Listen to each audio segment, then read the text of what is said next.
नमस्ते दोस्तों, welcome to my channel zero to hero. आज का लेक्चर का टॉपिक है स्ट्रिंग। लेक्चर स्टार्ट करने से पहले आप सभी से रिक्वेस्ट है कि मेरे चैनल को सब्सक्राइब करें और लाइक बटन को प्रेस करें। तो चलिए देखते हैं क्या होता है स्ट्रिंग। स्ट्रिंग जो होता है ना, ऑर्डर सीक्वेंस ऑफ कैरेक्टर होता है और स्ट्रिंग बनाने के लिए हम लोग सिंगल कोट्स या डबल कोट्स का यूज करते हैं। तो ऑर्डर सीक्वेंस ऑफ कैरेक्टर का मतलब ये हुआ कि H एक कैरेक्टर है, E एक कैरेक्टर है, L एक कैरेक्टर है, फिर ये L कैरेक्टर है, फिर ये O भी एक कैरेक्टर है। तो यहाँ पे देख सकते हैं सिंगल कोट्स से भी बनाए तो स्ट्रिंग बन गया, डबल कोट से भी बनाए तो स्ट्रिंग बन गया। ये भी एक तरह का स्ट्रिंग है। तो अगर हम लोग जब स्ट्रिंग को काउंट करेंगे ना, तो जैसे ये I भी काउंट होगा और ये स्पेस भी काउंट होगा, उसका ये D काउंट होगा, इस तरह से काउंट होता है। हम लोग जब प्रैक्टिकल करेंगे तो समझ लेंगे इसको अच्छे से। तो जैसे कि मैंने बताया कि स्ट्रिंग ऑर्डर सीक्वेंस होता है, तो हम लोग ना इंडेक्सिंग और स्लाइसिंग करके उस स्ट्रिंग का कुछ सेक्शन ग्रैब कर सकते हैं। जैसे कि अब इंडेक्सिंग करके हम मुझे E ग्रैब कर सकते हैं और स्लाइसिंग करके मान लेते हैं ये डबल L ग्रैब करना है तो वो कर सकते हैं। तो इंडेक्सिंग या स्लाइसिंग करने के लिए हम लोग स्क्वायर ब्रैकेट का यूज करते हैं, उस स्ट्रिंग पे ही डायरेक्ट लगा देते हैं, या कोई वेरिएबल नेम उसमें अगर असाइन किए तो उसमें लगाएंगे। अब हम लोग इंडेक्स पोजीशन देख लेते हैं। तो ये कैरेक्टर दिया हुआ है HELLO, तो उसका इंडेक्स नंबर भी दिया हुआ है, H का 0, E का 1, L का 2, फिर L का 3, फिर O का 4। तो हमेशा याद रखिएगा जो स्ट्रिंग का फर्स्ट कैरेक्टर होगा उसका इंडेक्स पोजीशन हमेशा 0 होगा, उसके बाद आगे बढ़ते रहेगा। उसी तरह से रिवर्स इंडेक्सिंग भी है। तो रिवर्स इंडेक्सिंग में भी फर्स्ट कैरेक्टर 0 होगा और लास्ट वाला कैरेक्टर होगा -1 से स्टार्ट होगा, फिर -2, -3, उसके बाद आगे बढ़ते रहेगा। अब आ जाते हैं स्लाइसिंग में। स्लाइसिंग हम लोग यूज करते हैं स्ट्रिंग का सब सेक्शन ग्रैब करने के लिए। इंडेक्सिंग के मदद से ना हम लोग कोई एक कैरेक्टर को ग्रैब कर सकते हैं, अगर L करना हो या O करना हो, पर स्लाइसिंग के मदद से ना हम लोग मल्टीपल कैरेक्टर ग्रैब कर सकते हैं। तो स्लाइसिंग करने के लिए हम लोग ना स्टार्ट, स्टॉप और स्टेप लगाते हैं। तो ये सब जब मैं प्रैक्टिकल करके बताऊंगा तो आपका कॉन्सेप्ट क्लियर होगा। मैं बस ऐसे अभी डेफिनेशन बता दे रहा हूँ। Start is a numerical index for the slice start. मान लेते हैं कि मुझे स्लाइस करना है, E से स्टार्ट करना है। फिर stop is the index you will go up to but not include. तो स्टॉप में क्या होता है ना, E से स्टार्ट किए पर मुझे ना L तक ही ग्रैब करना है, तो हम लोग स्टॉप लगाएंगे O पे। यहाँ पे लगाना पड़ेगा पर ये इंक्लूड नहीं होगा, तो हम लोग का ग्रैब हो जाएगा ELL।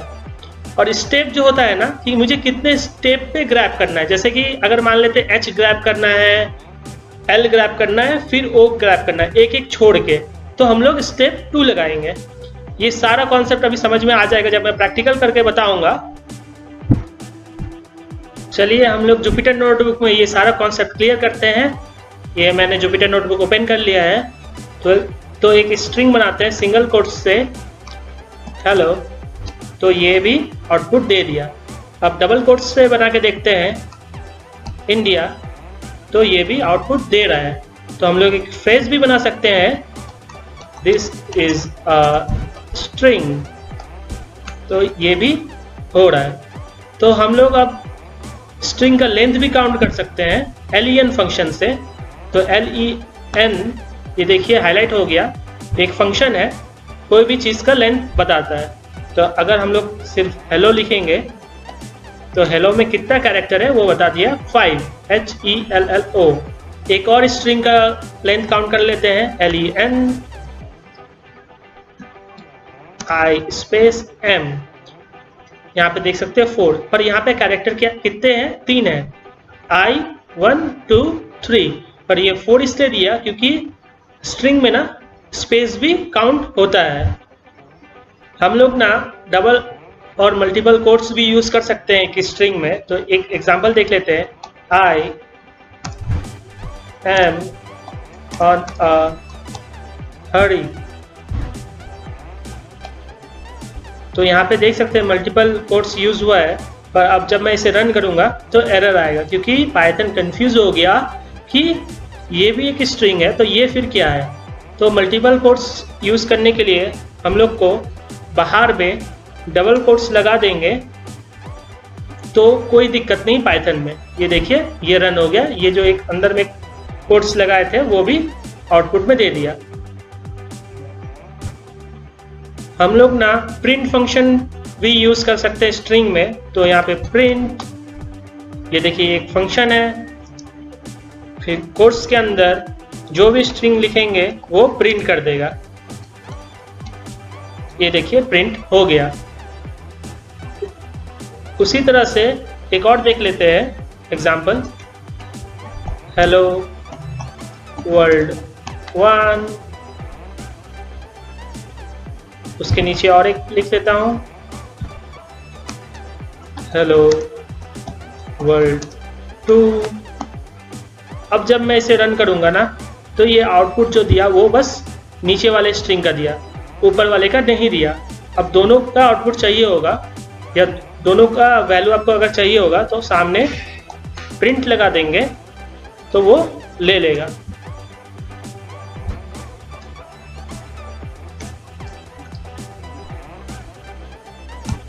प्रिंट लगा दिया दोनों में।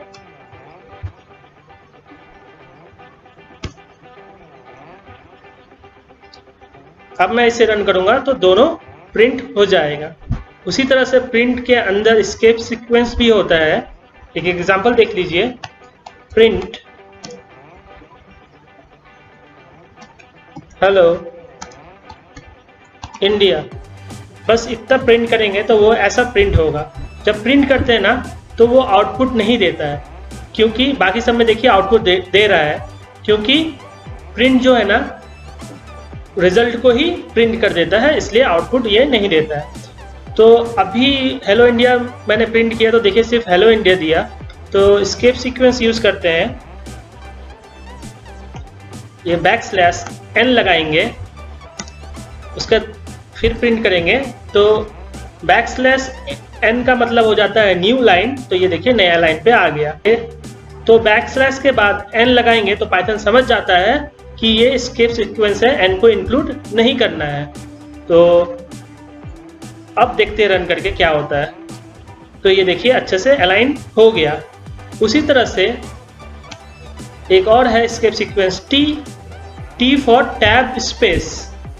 तो जब इसको रन करेंगे तो इसके बीच में देखिए टैब में जितना स्पेस होता है उतना स्पेस ले दिया। तो दोस्तों आज हम लोग ने स्ट्रिंग बनाना सीखा, सिंगल कोट से डबल कोट से, एक फ्रेज भी बनाए, फिर उसका लेंथ काउंट करने सीखे, फिर हम लोग ने मल्टीपल कोट्स से भी स्ट्रिंग बनाना सीखा, उसका प्रिंट करना सीखे स्ट्रिंग, और उसका एस्केप सीक्वेंस के बारे में हम लोग देखे। ठीक है दोस्तों, फिर मिलते हैं नेक्स्ट लेक्चर में इंडेक्सिंग और स्लाइसिंग के साथ। आज के लिए बस इतना ही। Thank you.